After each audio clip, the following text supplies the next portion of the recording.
Կառավարության հնգամյա ծրագրում ներառված է ինչպես նոր սահմանադրության ընդունումը, ընտրական համակարգերի բարեփոխումները, կրթական եւ մշակութային ոլորտում լավարկումների հասնելու համար առաջարկներ, այլ նաեւ հոգեվոր անվտանգությունը։ Իսկ վերջինի ուղղությամբ հստակ նշվող քայլերից մեկն էլ, ինչպես ձևակերպված է ծրագրում, հայաստանյան առաքելական Սուրբ եկեղեցու փաստացի պետի հեռացումն է եւ սահմանված կարգով կաթողիկոսական տեղապահի ընտրության իրականացումը։ Վարչապետը ծրագրի թվարկված կետերին ըստ էության չանդրադարձավ։ Փոխարենը խոսեց իրական Հայաստանի գաղափարախոսությունից, արձանագրեց ընտրությունների արդյունքներով ի վերջո հաղթել է այդ գաղափարախոսությունը, ինչը նշանակում է, որ այն Հայաստանում դարձել է պաշտոնական գաղափարախոսություն։ Հայաստանի Հանրապետությունը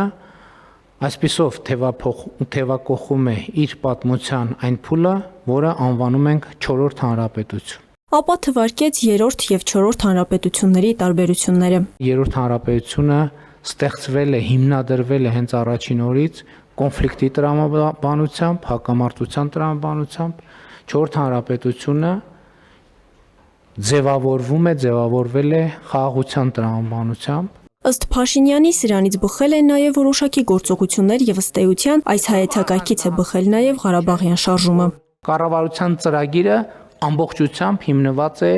իրական Հայաստանի գաղափարախոսության եւ 4-րդ հանրապետության տեսլականի վրա եւ սա է այն առանցքային գաղափարաբանական փոփոխությունը կամ վերափոխումը, որը տեղի է ունենում կառավարության ծրագրում։ Մինչդեռ վարչապետն արձանագրեց, որ 2018 թվականի ժողովրդական ոչ բռնի Թավշյա հեղափոխության օրակարգ օբյեկտիվորեն հնարավոր չի եղել արժանացնել այն ծավալի ուշադրության, ինչ ծավալի ուշադրության ենթադրաբար արժանացնում էին 2018-ից 19 թվականներին։ Կառավարության ծրագրի հաջորդ կարևոր առանձնահատկությունն այն է, որ խաղաղությունը եւ այս նոր միջավայրը մեզ հնարավորություն է տալիս լիարժեք կերպով վերադառնալ 2018 թվականի ժողովրդական ոչ բռնի Թավշյա հեղափոխության օրակարգի չիրականացված հատվածին։ Կառավարության հնգամյա ծրագրում նաև ընդգրկված է 3 նախարարությունների անվանումների փոփոխությունը։ Փաշինյանը դրանց եւս անդրադարձավ։ Արտաքին գործերի նախարարությունը արտաքին գործերի եւ միջազգային առևտրի նախարարություն անվանելու նախաձեռնությունն է։ Սկզբունքորեն այսօր առաջավոր փորձը հենց սրա մասին է, որովհետեւ զարգացած շատ երկրներում հենց անվանման մեջ արտահայտվում է կա արտաքին գործերի եւ առևտրի նախարարություն տարբեր վարիացիաներով, բայց մանդատի մեջ նախարարության սովորաբար միջազգային տնտեսական հարաբերությունների զարգացումը մտնում է։ Մեր դեպքում դա տեղի չի ունեցել։ Բարձր տեխնոլոգիական արդյունաբերության նախարարությունը վերանվանում ենք բարձր տեխնոլոգիական արդյունաբերության եւ արհեստական բանականության նախարարություն։ Դրդապատճառները ակնհայտ են, որովհետեւ արհեստական բանականությունը արդեն ամենօրյա ռեժիմով մտնում է մեր իրականություն եւ մենք պետք է այդ իրականության հետ առնչվելու ինստիտուտներ ունենանք։